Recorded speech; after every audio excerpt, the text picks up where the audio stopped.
an understanding of the failings of human nature. That men, by and large, try to do the right thing, but men, as Madison put it, are not angels. He said if they were angels, government would not be necessary. So the government has to come into being to guide the course of individual affairs, but being itself run by human beings, its power has to be limited. For 150 years, the Constitution was interpreted substantially in the spirit intended by the framers. Then, in the 1930s, came President Roosevelt's New Deal. Measures to combat the Depression involved close government regulation of the economy and redistribution of wealth.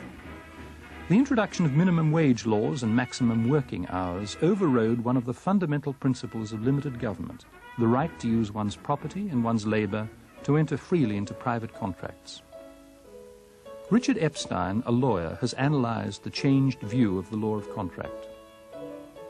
By the 1930s, the dominant conception of contracts was this. Contracts were an instrument of oppression, in which a strong party took systematic economic advantage of the weak, and the function of government was to redress that balance by saying that certain kinds of contracts could not be entered into at all.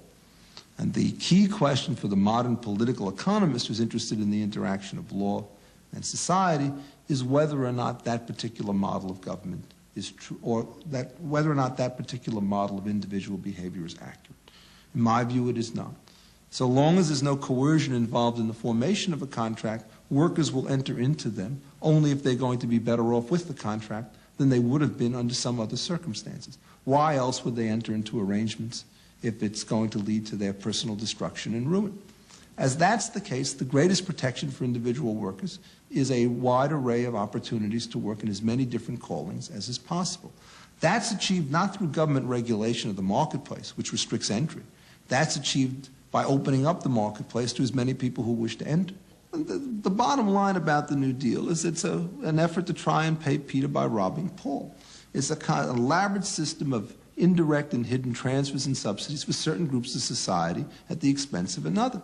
Stated more technically, it's what we call a negative-sum game. There are always going to be winners and losers, and the dollar value of what the winners get is less than the dollar value of what the losers lose. And so what happens is that you have this great engine of legislation running along at full tilt, and it makes the nation systematically poor by taking $100 from X and giving $50 to Y.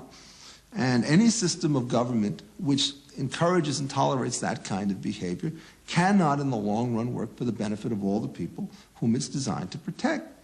And the odd thing about it is that there were very explicit constitutional prohibitions to prevent these kinds of abuses.